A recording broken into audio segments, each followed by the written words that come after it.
Good day, everyone. I'm Mr. Jerry T. Inarme, and welcome to Mechanics Technology. And today I will be discussing about Chapter 21, Cooling System Operation and Diagnosis. So, our learning objectives for today is at the end of Chapter 1, students should be able to discuss the operation of the thermostat, and second is appreciate the cooling system operation, and third is integrate the information in real world problems. So let's proceed. First, we have the cooling system.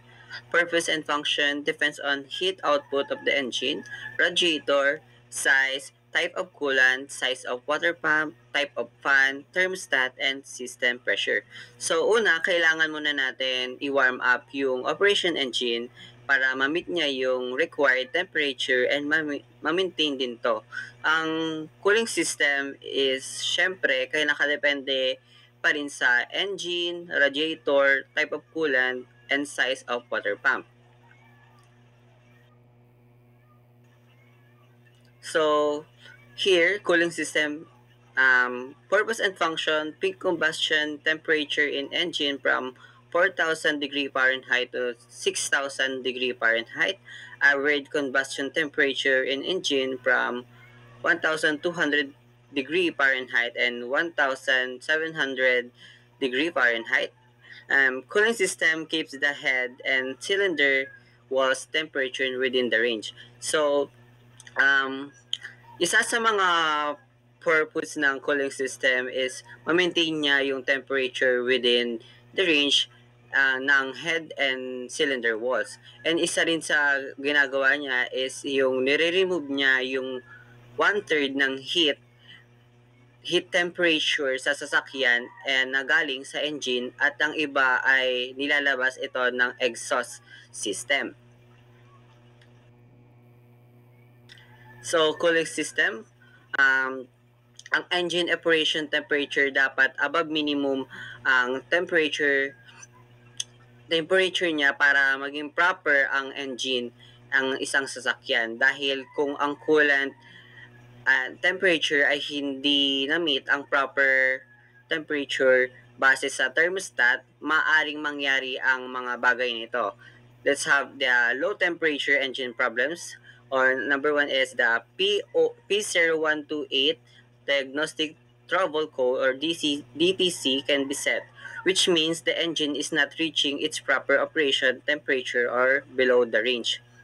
So, ito yung ang P0128 diagnostic trouble code. Ito ay nag-occur dahil sa defective na thermostat.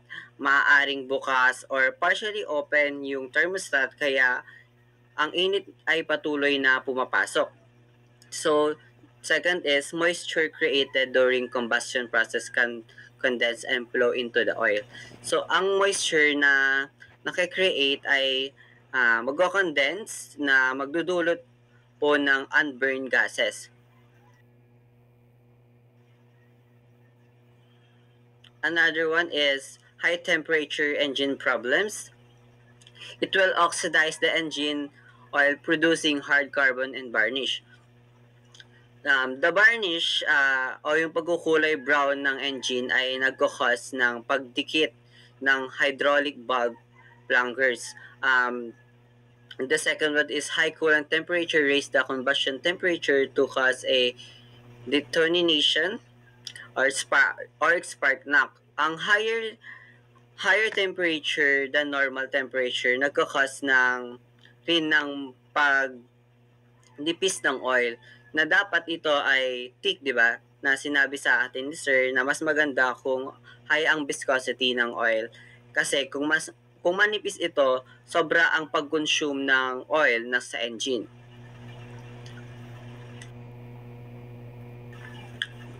Let's proceed to thermostat. The thermostat controls the minimum normal temperature.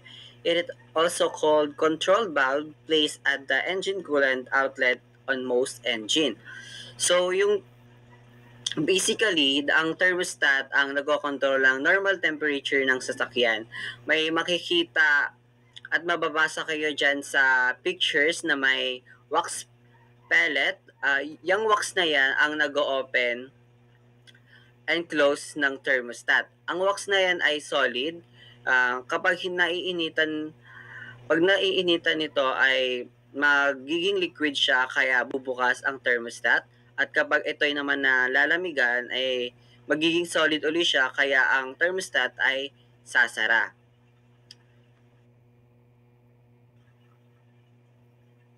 So, thermostat operation. A mechanical link connected to the heat sensor opens the thermostat valve. It allows some coolant to flow to the radiator where it's cooled. The remaining part of the coolant continue to flow through the bypass and bypassing the thermostat and flowing back through the engine. So, mechanical link o yung pagpapaandar mo ng sasakyan, pagpapaandar mo ng sasakyan, iinit to at mararamdaman ito ng thermostat dahil may heat sensor ito at dahil doon kaya bumubukas ang thermostat. At ang kulat naman ay magpo-flow sa radiator, then yung ibang kulat naman ay tatama sa bypass pabalik sa engine.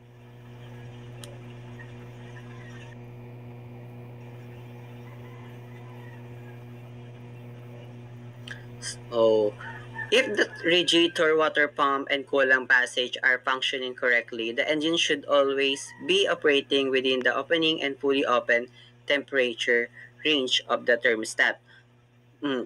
So, pero kung ito ay nasira, kunwari naka-close na lang yung thermostat and hindi na siya nag-open, nagko-cause ito ng overheat ng sasakyan. And for instances, nasiraan kayo ng sasakyan dahil nag-overheat at nasira ang thermostat. Maari kayong huminto at tumabi at antayin nyo munang lumamig yung thermostat or kaya nyo siyang hawakan, hindi siya mainit. At maaari nyong tanggalin ang thermostat at patuloy na bumiyahe. Dahil ang thermostat ay nagbibigay siya ng heat sa sasakyan. Meron kasi sa mga paniniwala na ang ibang tao na ang thermostat daw ang nagiging dahilan kung bakit umiinit ang kanilang sasakyan. Kaya yung iba, hindi nila nilalagyan or tinatanggal nila yung thermostat. And mali yun dahil ang thermostat ang nag-keep ng normal na temperature sa sasakyan kasi pag nararamdaman niya na umiinit yung sasakyan is bubukas ito and then papasok yung coolant. And pag nararamdaman niya sobra na yung pulat na pumapasok is mararamdaman niya na lumalamig na. So, ang gagawin niya is magko-close na to at yung init naman yung magdadaloy sa engine. Ganun lang po, paulit-ulit lang po. Pag naramdaman niyang uminit is bubukas, papasok yung coolant. Pag lumamig, titigil na yung pagpasok ng coolant and iinit yung sasakyan ulit. So,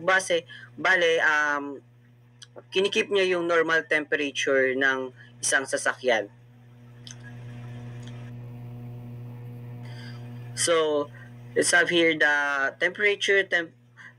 the rated temperature of the thermostat indicates the temperature at which the thermostat to open. The thermostat is fully open about 20 degrees Fahrenheit higher than its opening temperature. So, ito po yung rating ng thermostat init na kailangan niya maramdaman para mag-start to open or fully open na yung thermostat. We have here a start to open. Ang init niya dapat is 180 degree Fahrenheit or another one is 195 degree Fahrenheit. Pag fully open na siya, pag naramdaman niya ng 200 Fahrenheit degree Fahrenheit na ang naramdaman niya, is fully open na yan dapat ang thermostat. The next one is 215 degree Fahrenheit. Magpupuloy open din po siya.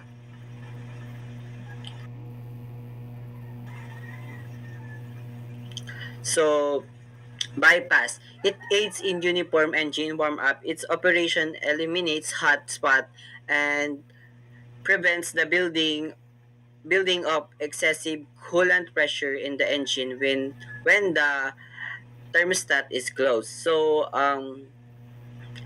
ang bypass, meron itong maliit na passage na dinadaanan ng coolant para mag-circulate sa engine. Kahit na naka-open ang thermostat, nadadirekta sa water pump.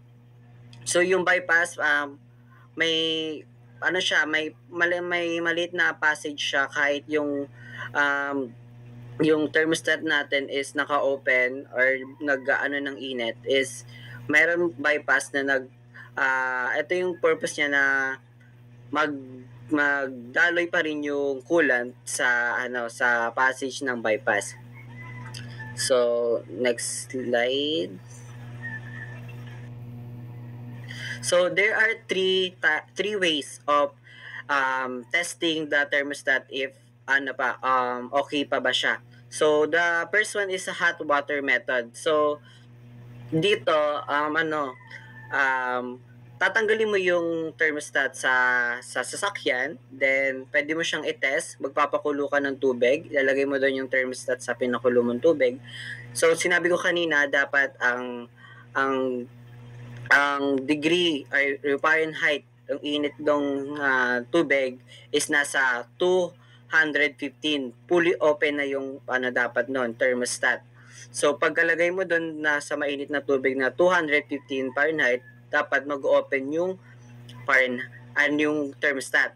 Then kukunin mo yon, ilalagay mo naman siya sa may running water o sa gripo, then lalamig yon, di ba? Malamig yung running water, and dapat magko-close naman siya.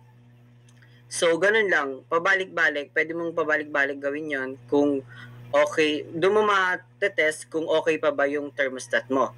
So the second one is infrared thermometer method. So ito, device to. Tinatawag siyang pyrometer. Na it can detect heat, and check mo ulit, syempre i-check mo ulit kung nag-open ba yung thermostat pag napipil niya yung heat. So the third one is scan tool method. Kaya nito mag-detect ng issues ng thermostat na maaring nabanggit kanina, is yung kagaya ng P0128 TTC or other problems. So let's have the radiator. The radiator must be capable of removing an amount of heat energy approximately equal to the heat energy of the power produced by the engine. So, meron siyang dalawang tank, which is ang radiator is pinapalamig niya ang engine para sa pag-circulate ng coolant, and binablock niya ang heat. Merong dalawang common types ng radiator. There are serpentine pin core and plate pin core. So, ang serpentine is yung pa-S siya na pattern sa pins niya. Ay ang pins na yan, yung maliliit na guhit. And yung plate pin naman ay flat lang ang pins niya naman. And based sa research ko, mas mura ang serpentine and mas lightweight siya kumpara sa plate pin. Pero mas high ang efficiency naman ng plate pin kaysa sa serpentine.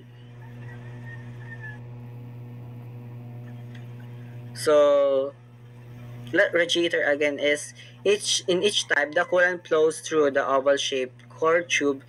Heat is transferred through the tube walls and soldered joint to cooling fins. The fins are exposed to the air that flows through the radiator, which removes heat from the radiator and carries it away. So, mayroon siyang dalawang tank, which is yung top tank na mababasa nyo dyan. And yung tank na yan ay nakakonect yan sa tube. Makikita nyo dyan sa pictures naman. And then nilagyan siya ng pins. Ayan, makikita din natin yung pins na yan. Yung flat shape yan yung pins, yung flat shape, or yung S shape pag serpentine, ang radiator natin. So bakit may pins? Ang pins kasi ay ini-improve niya yung heat transfer capacity ng radiator. And yung radiator cap na yan, makikita nyo sa taas, yung tinatawag din yung pressure cup na madidiscuss ko to later on. So, let's have the... So, we have the two basic design of radiator. So, we have the down flow radiator and cross flow radiator. Makikita nyo sa pictures, may inlet at outlet. Sa inlet, dyan naman papasok yung init na galing sa kabilang side ng engine. Then kapag nasa loob na yung pag nasa loob na yung yung pumasok na init, nag-uumpisa na siyang lumamig sa loob dahil sa radiator at lalabas ito sa outlet pipe para i-keep ang normal temperature ng engine. Paglabas sa outlet pipe is malamig na siya at idadaan nito sa centrifugal then pabalik sa other side ng engine. So, let's proceed to pressure cups. The cup has a spring-loaded valve that closes the cooling system vent discusses cooling pressure to build up to the pressure setting of the cup. The valve will release the excess pressure to prevent system damage. So, ito na yung sinasabi ko kanina na radiator cup or yung pressure cups. Kailangan ng radiator na ma-release ang excess pressure para ma-prevent ang system harm.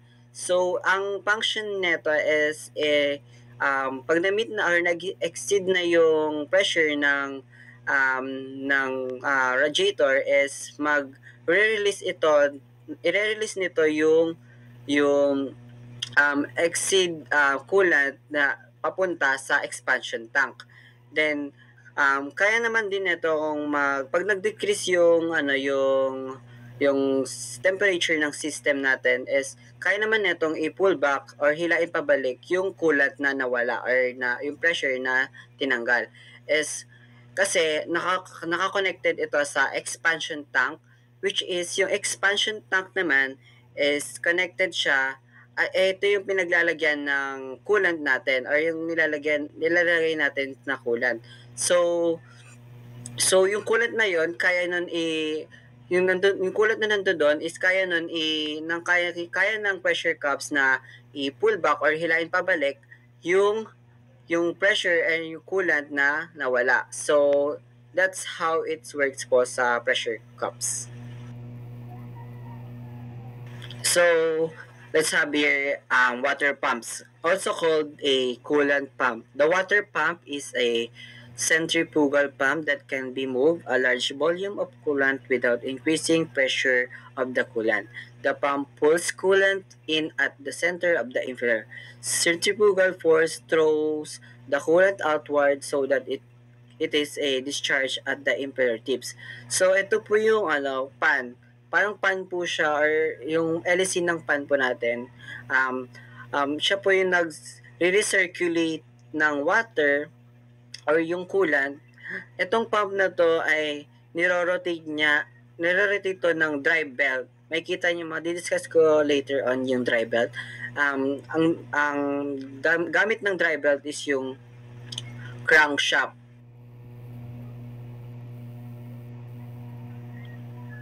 So, coolant flow in engine. So, we have three different ways. The parallel flow system, series flow system, and series parallel system. So, let's have the parallel flow system. Ang parallel flow system is coolant flows into the block under pressure and then crosses the head gasket to the head through main coolant passage besides each cylinder. And the series flow system is, in the series flow system, the coolant flows around all the cylinder on each bank. All the coolant flows to the rear of the block where large main coolant passage allow the coolant to flow across the head gasket. The coolant enters the rear of the heads, and in the heads, the coolant flows forward to crossover passage on the intake manifold outlet at the highest point in the engine cooling passage. This is usually located at the front of the engine. The outlet is either on the heads or in the intake manifold. So, series parallel system um, show somehow engines use a combination of these two coolant flow system and call it a series parallel flow system. Any steam that develops will go directly to the top of the radiator. In series flow system, bleeds holes or steam slits in the gasket block and head perform the function of letting. So let's have a cooling fans. So we have two different kind of cooling fans. First, we have the electronically controlled cooling fan. Most electric cooling fans are computer controlled. If the computer senses that the temperature is still too high, the computer will turn on the cooling fan to high level in attempt to cool the engine to avoid severe damage of the engine. Um, yung gantong pan sa sasakyan ay kaya ma-sense kung needed na ba i-on, kung yung pan na, kung mararamdaman niya na yung sobra na yung init ng engine para ma-avoid niya yung engine damage. And ang gantong pan ay nakaka-save ng energy kasi most cooling fans are turned off kapag ang sasakyan ay magsasakyan natin ay nagta-travel ng 35 miles per hour dahil ang ram air ay kaya nang i-keep na malamig ang radiator. So, let's have the next type. Thermostatic fans. It is driven by a belt from the crankshaft. It turns faster as the engine turns faster. Therefore, engine required to produce more power at higher speed. So basically, kung mabilis ang takbo ng engine mo, ganun din ang takbo ng fan na ito. So, since connected sila, we have a two different kinds of thermostatic fans. We have the silicon coupling and the thermostatic coupling. So, yung sa silicon, nasa pangalan na it is made on silicon. So, it is flexible, durable, and can handle high temperature. Yung thermostatic naman, nare-regulate niya yung paggamit ng fan dahil nag-open lang to kapag umiinit na ang engine. So let's have a heater cores. Most of the heat absorbed from the engine by the cooling system is wasted. However, some of the heat is required by the vehicle heater. When the heater does not produce the desired amount of heat, many owners and technicians replace the thermostat before doing any other troubleshooting. So basically, yung ito namang heater core, yung nagbibigay ng init sa sasakyan. Syempre, hindi naman pwedeng coolant lang or malamig lang yung lagi yung sasakyan natin. Dapat balance yung temperature ng sasakyan natin kaya meron tayong heater core. So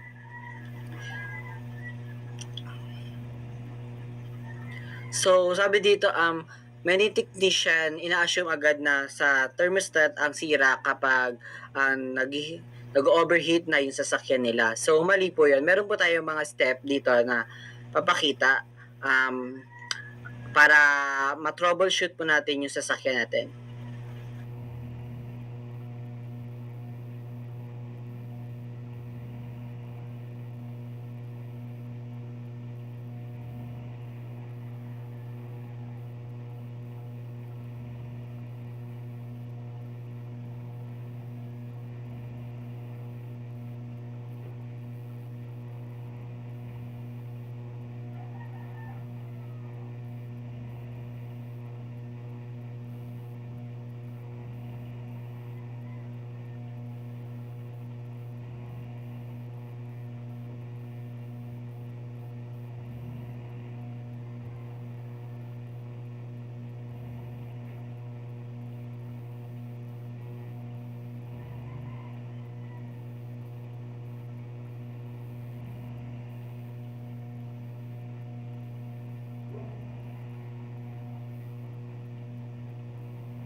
So step 1, after the engine has been operated, peel the upper radiator hose.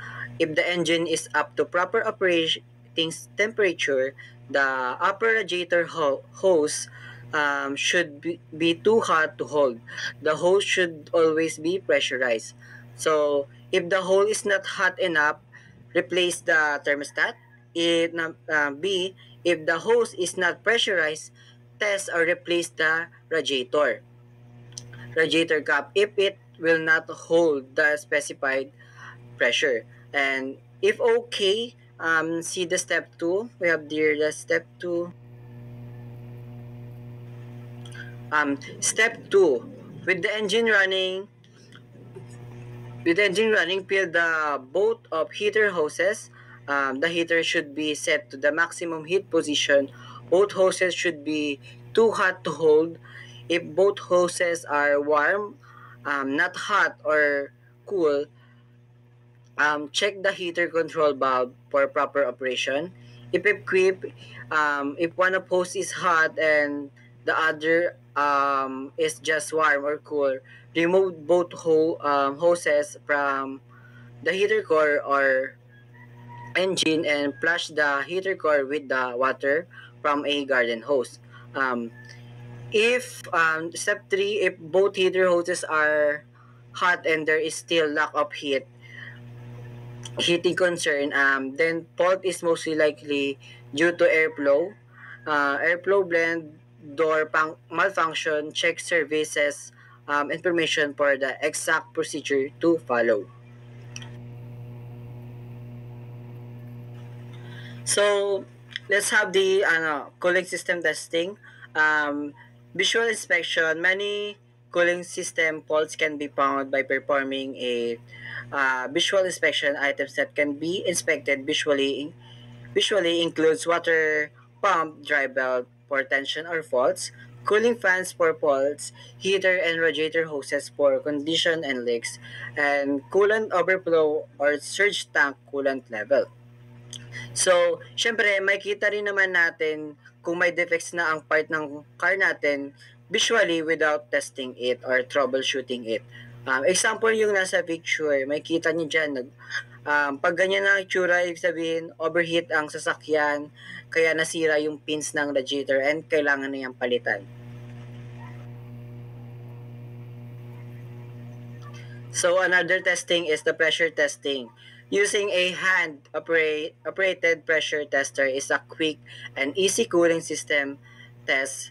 The radiator cap is removed and the tester is attached in the place of the radiator cap. By operating the plunger of the fan, the entire cooling system is pressurized.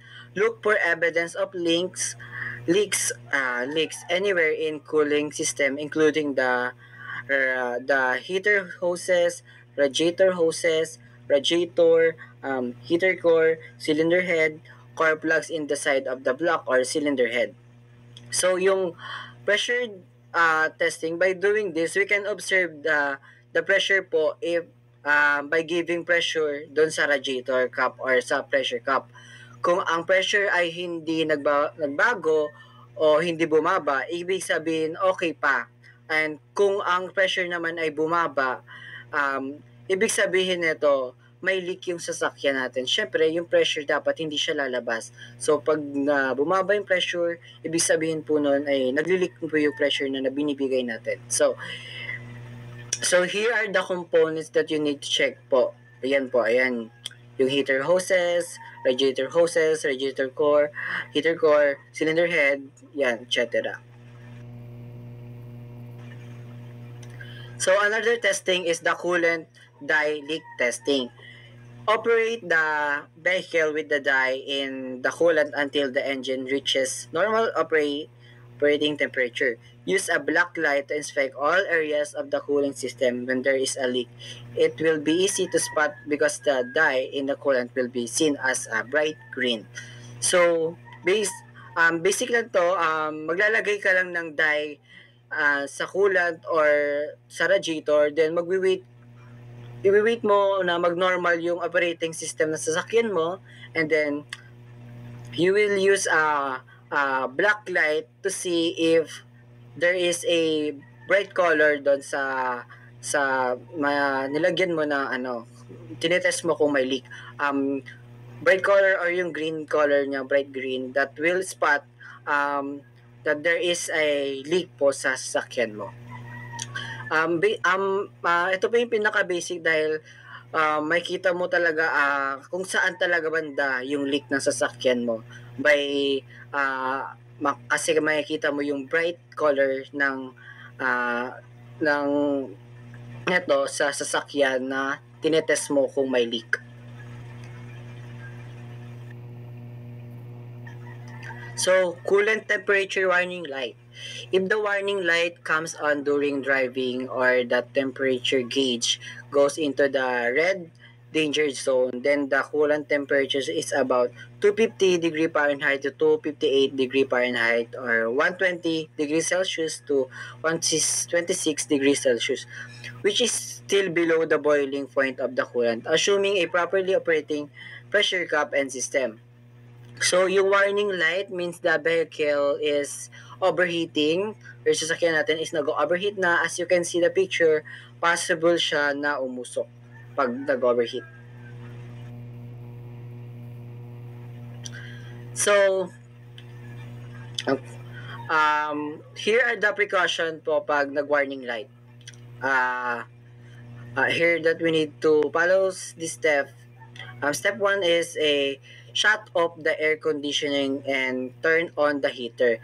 The heater will help rid the engine of the extra heat and set the blower speed to high. And step 2, if possible, shut the engine off and let it cool. This may take over an hour. Step 3, never remove the radiator cap when the engine is hot. And do not kasi po yung radiator cap is mainit po siya, maaari po siyang mag-blow up kapag inopen mo po siya. Ayan yun. Step 4, do not continue to drive with the hot light on or serious damage to your engine could result if the engine does not feel or smell hot. It is possible that the problem is a faulty hot light or sensor or gauge. Continue to drive, but to be safe, stop occasionally and check for any evidence of overheating or coolant. So, common causes naman po ng overheating na sasakyan natin is, first, we have a low coolant level. So, dapat chinecheck din natin pag tayo ay bago mag-drive kung tama pa ba yung level ng coolant natin. Ang second is plug, dirty or black radiator. So, kailangan po nililinis po natin yung radiator natin. Hindi po dapat hinahayaan na madumi siya kasi nabablock niya po pag nabablock po ng dumi yung nung pumapasok na lamig sa radiator. Defective fan, clutch or electric fan. Kailangan gumagana yung electric fan or fan natin. Incorrect ignition timing if adjustable. Low engine oil level. Broken fan drive belt. So, kailangan yung drive belt, ng tension ng drive belt natin is mataas pa. And defective radiator cap, dragging brakes, frozen coolant in freezing weather, defective thermostat, defective water pump, the impeller sleeping on the shaft internally, black cooling passage in the block or cylinder head.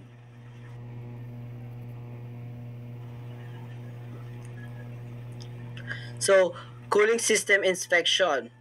Coolant levels. The coolant system is one of the most maintenance-free system in the engine. Normal maintenance involves occasional check on the coolant level. It should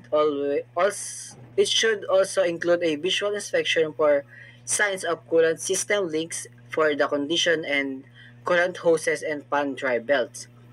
So, eto, syempre, kailangan i-check ang coolant level and sa pressure cup.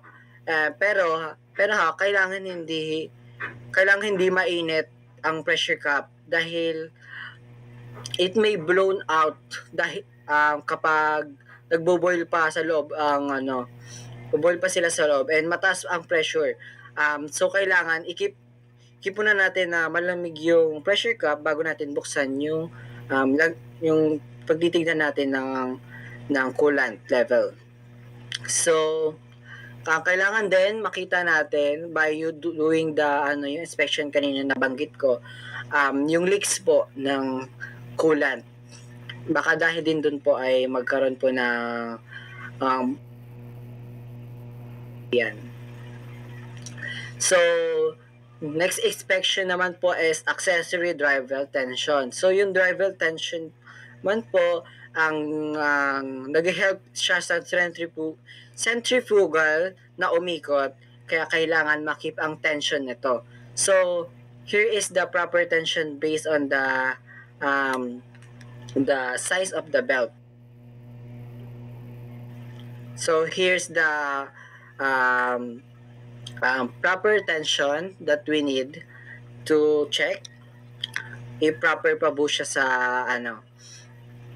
attention belt is needed to achieve the specified belt tension. Install the belt and operate the engine with all of the accessories turned on and to run into the belt for at least 5 minutes. Adjust the tension of the accessory drive belt to factory specifications. So here are the number of reviews. 3 pag 3 45 to 60, pag 4 60 to 80, pag 5 75 to 190, pag 6 90 to 125 ang tension, and 7 is 105 to 145 dapat ang tension niya.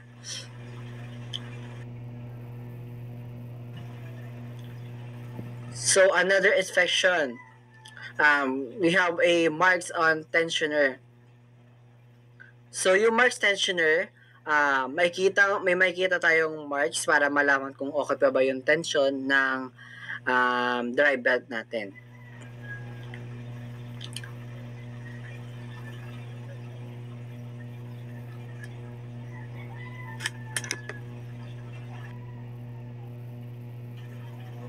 So, accessory drive belt tension, torque wrench reading. Some vehicles manufacturers specify that the beam type torque wrench be used to determine the torque needed to rotate the tensioner. If the torque reading is below specification, the tensioner must be replaced. So, fourth is deflection. Depress the belt between the two pulleys that are the farthest apart, and the flex or deflection should be 1/2 inch. So, let's have the cooling system service naman po. First, we have the flushing coolant. Flushing coolant system includes the following step. Drain the system, dispose of the old coolant correctly. Tatapon natin yung dating ulan, baka kasi contaminated na siya and may dirt na. Fill the system with clean water and cleaning chemical. And start the engine until it reaches operating temperature with the heater on. Drain the system and fill with the clean water. Repeat until the drain water runs clear. So, para masiguro natin na clear na po, dapat yung water na lumalabas is clear na po. Wala na pong dumi yun. Ibig sabihin, pwede na po natin i-fill ng step 6, fill the system with 50-50 anti-freeze water. Mix up the pre-mixed coolant. So, step 7, start the engine until it reaches operating temperature with the heater on. And step 8, adjust coolant. So another system service is a coolant exchange machine. Many coolant exchange machines are able to perform one or more of the following operation. Exchange all coolant with new coolant, flush the cooling system, pressure or vacuum and check the cooling system for leaks.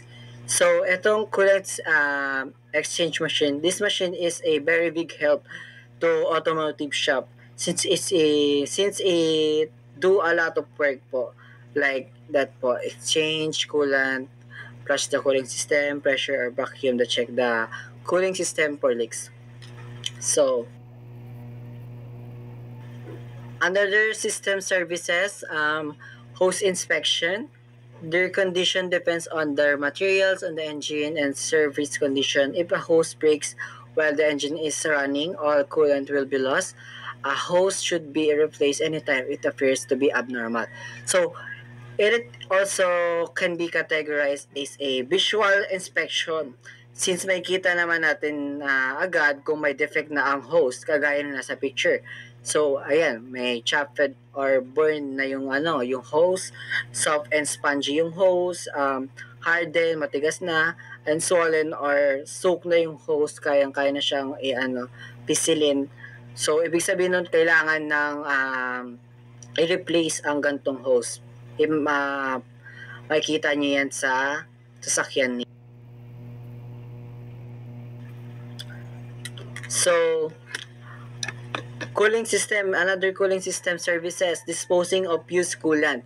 Used coolant drained from vehicles should be disposed according to state or local laws. Check with the recycling companies authorized by local or state governments for the exact method recommended for disposal in your area. So here, syempre, ang pagtatapon ng coolant ay meron ding tamang pagtapon dahil ang coolant ay may mga chemicals na maaaring makaapekto sa environment natin. Kagaya na nga sinabi ni Sir, yung coolant is not good po for animals like yung mga pusa natin pag once tikman nila yon is makaka-apekto yan sa kanila, baka maaari pa silang mamatay dahil doon. So, kailangan may proper na pag-dispose po ng coolant natin. So, you can ask po sa mga government dyan or mismo sa barangay nyo kung saan pwede magtapon ng used coolant. And the second one is the cleaning the radiator exterior. The plug exterior of the radiator core can usually clean with water pressure from a hose. The water is aimed at the engine side of the radiator. The water should flow freely through the core at all location. If this does not clean the core, the radiator should be removed or cleaning at the radiator shop. So, sinabi ko kanina, so parang aircon lang to. Kailangan din siya ng ma-maintain clean ang pins dahil maaring sumiksik dito yung dumi na nakakasira sa flow ng coolant. So, kailangan natin siyang linisan by having the pressurized water po. So, yung pressurized water po ay natatanggal niya yung mga nakasiksik po na dumi. And that's how the cleaning the radiator works po. I guess so. This is my references.